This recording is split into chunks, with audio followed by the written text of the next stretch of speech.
ಅನ್ನದಾತರಿಗೆ ನಮಸ್ಕಾರ.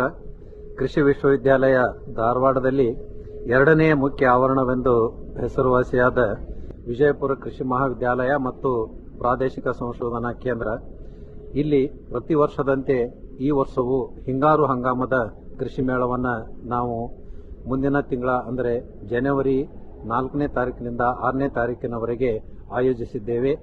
ಈ ಒಂದು ಕೃಷಿ ಮೇಳಕ್ಕೆ ಮುಖ್ಯವಾಗಿ ವಿಜಯಪುರ ಬಾಗಲಕೋಟದಿಂದ ಸಾಕಷ್ಟು ರೈತರು ಪ್ರತಿ ವರ್ಷ ಆಗಮಿಸಿ ಕ್ಷೇತ್ರ ಭೇಟಿ ಮಾಡಿ ಮತ್ತು ವಸ್ತು ಪ್ರದರ್ಶನವನ್ನು ವೀಕ್ಷಣೆ ಮಾಡಿ ಹಿಂಗಾರು ಹಂಗಾಮಿನಲ್ಲಿ ಬೆಳೆಯುವಂತಹ ಎಲ್ಲ ಬೆಳೆಗಳ ಬಗ್ಗೆ ತಾಂತ್ರಿಕತೆ ಮಾಹಿತಿಯನ್ನು ಪಡೆಯುತ್ತಿದ್ದಾರೆ. ಅದೇ ರೀತಿ ಈ ವರ್ಷವೂ ಕೂಡ ನಾನು ಈ ವಿಜಯಪುರ ಬಾಗಲಕೋಟ ಮತ್ತು ಸುತ್ತಮುತ್ತಲಿನ ಎಲ್ಲ ಜಿಲ್ಲೆ, ಮುಖ್ಯವಾಗಿ ಒಣ ಪ್ರದೇಶದ ಭಾಗವಾದ ಬೆಳಗಾವಿ ಜಿಲ್ಲೆ, ಸುತ್ತಲಿನ ಬಳ್ಳಾರಿ, ಕಲಬುರಗಿ, ಯಾದಗಿರಿ, ಬೀದರ್ ಜಿಲ್ಲೆಯ ಎಲ್ಲ ರೈತರು ಈ ನಮ್ಮ ವಿಜಯಪುರದ ಕೃಷಿ ಮೇಳಕ್ಕೆ ಆಗಮಿಸಿ ಇದರ ಲಾಭವನ್ನು ಪಡೆಯಬೇಕು ಅಂತ ಹೇಳಿ ಮೊಟ್ಟ ಮೊದಲು ನಾನು ತಮ್ಮೆಲ್ಲರಲ್ಲಿ ವಿನಂತಿ ಮಾಡಿಕೊಳ್ತೇನೆ. ನಮ್ಮ ವಿಜಯಪುರ ಕೃಷಿ ಮೇಳದ ಈ ವರ್ಷದ ಶೀರ್ಷಿಕೆ ಏನಪ್ಪಾ ಅಂತಂದ್ರೆ ಕೃಷಿಯಲ್ಲಿ ನವೋದ್ಯಮ, ಅಂದರೆ ಕೃಷಿಯಲ್ಲಿ ಸ್ಟಾರ್ಟ್ಅಪ್, ಯುವ ಜನತೆಯನ್ನ ಕೃಷಿಯತ್ತ ಗಮನ ಸೆಳೆಯಲಿಕ್ಕೆ ನಾವು ಈ ಒಂದು ಶೀರ್ಷಿಕೆಯಲ್ಲಿ ಅಡಿಯಲ್ಲಿ ಈ ವರ್ಷದ ಕೃಷಿ ಮೇಳವನ್ನು ಆಯೋಜಿಸ್ತಾ ಇದ್ದೇವೆ. ನಮ್ಮ ಪ್ರಧಾನಮಂತ್ರಿಯ ಕನಸಾದ ಸ್ಟಾರ್ಟ್ಅಪ್ಸ್, ಅದರಲ್ಲಿಯೂ ಸ್ಟಾರ್ಟ್ಅಪ್ ಅನ್ನ ಮೊಟ್ಟ ಮೊದಲು ತಂದವರು ಅವರೇ ನಮ್ಮ ದೇಶದಲ್ಲಿ. ಈಗ ಸಾಕಷ್ಟು ಕೃಷಿಯಲ್ಲಿ ಸ್ಟಾರ್ಟ್ಅಪ್ಗಳಿಗೆ ಉತ್ತೇಜನ ಕೊಟ್ಟು ಕೇಂದ್ರ ಸರ್ಕಾರದಿಂದ ಧನ ಸಹಾಯವನ್ನ ಮಾಡ್ತಾ ಇದ್ದಾರೆ.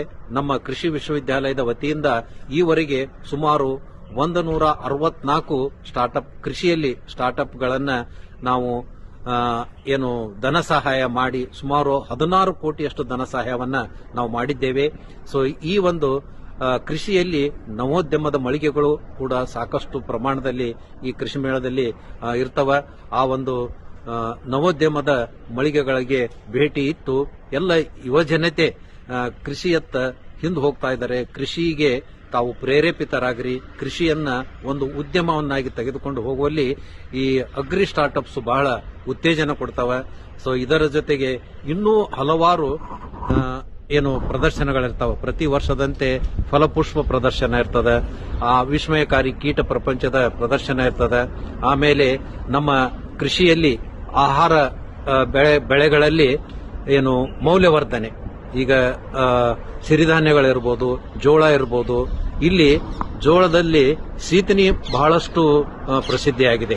ಸೀತನಿಯನ್ನ ಒಂದು ದೊಡ್ಡ ಸ್ಟಾರ್ಟ್ಅಪ್ ಆಗಿ ತೆಗೆದುಕೊಂಡು ಒಂದು ಅಗ್ರೋ ಇಕೋ ಟೂರಿಸಂ ಆಗಿ ಬೆಳೆಸಿ ಈ ಒಂದು ಸಂದರ್ಭದಲ್ಲಿ, ಹಿಂಗಾರು ಹಂಗಾಮಿನ ಸಂದರ್ಭದಲ್ಲಿ ಬಹಳಷ್ಟು ಯುವಕರು ಇದನ್ನು ಒಂದು ಉದ್ಯೋಗವನ್ನಾಗಿ ತೆಗೆದುಕೊಂಡಿದ್ದಾರೆ. ಸೊ ಈ ರೀತಿ ನಮ್ಮ ಕೃಷಿಯಲ್ಲಿ ಸಾಕಷ್ಟು ತಂತ್ರಜ್ಞಾನಗಳಿದ್ದಾವೆ. ಅವುಗಳನ್ನ ಮೌಲ್ಯವರ್ಧನೆ ಮಾಡಿ ಉದ್ಯೋಗಿಗಳ ಆಗ್ಲಿಕ್ಕೆ ಇಂತಹ ಒಂದು ವಸ್ತು ಪ್ರದರ್ಶನ ಬಹಳಷ್ಟು ಸಹಕಾರಿಯಾಗಿದೆ. ಆದ್ದರಿಂದ ದಯವಿಟ್ಟು ಬರುವ ಜನವರಿ 4ರಿಂದ 6ರವರೆಗೆ ಈ ನಮ್ಮ ಹಿಟ್ನಳ್ಳಿ ಫಾರ್ಮ್ ಎಂದೇ ಪ್ರಸಿದ್ಧ ಆಗಿರುವಂತಹ ವಿಜಯಪುರ ಕೃಷಿ ಮಹಾವಿದ್ಯಾಲಯ ಮತ್ತು ಪ್ರಾದೇಶಿಕ ಸಂಶೋಧನಾ ಕೇಂದ್ರದ ಆವರಣದಲ್ಲಿ ನಡೆಯುವಂತಹ ಕೃಷಿ ಮೇಳಕ್ಕೆ ಭೇಟಿಯಾಗಿ ಈ ಕೃಷಿ ಮೇಳದ ಉದ್ಘಾಟನೆಯನ್ನ ಸನ್ಮಾನ್ಯ ಜಿಲ್ಲಾ ಉಸ್ತುವಾರಿ ಸಚಿವರಾದ ಶ್ರೀಯುತ ಎಂಬಿ ಪಾಟೀಲ್ರು ಮತ್ತು ನಮ್ಮ ರಾಜ್ಯದ ಕೃಷಿ ಮಂತ್ರಿಗಳಾದ ಸನ್ಮಾನ್ಯ ಶ್ರೀಯುತ ಚಲುವರಾಯ ಸ್ವಾಮಿಯವರು ಆಗಮಿಸಿ ಚಾಲನೆಯನ್ನ ನೀಡಲಿದ್ದಾರೆ. ಮತ್ತು ವಿಜಯಪುರ ಬಾಗಲಕೋಟೆ ಜಿಲ್ಲೆಯ ಎಲ್ಲ ಜನಪ್ರತಿನಿಧಿಗಳು, ಎಲ್ಲ ಮಂತ್ರಿಗಳು ಕೂಡ ಈ ಒಂದು ಕಾರ್ಯಕ್ರಮದಲ್ಲಿ ಭಾಗವಹಿಸ್ತಾ ಇದ್ದಾರೆ. ಇದರ ಲಾಭವನ್ನ ಪಡೆಯಿರಿ ಅಂತ ಮತ್ತೊಮ್ಮೆ ಎಲ್ಲ ಅನ್ನದಾತರಲ್ಲಿ ವಿನಂತಿ ಮಾಡಿಕೊಳ್ತೇನೆ.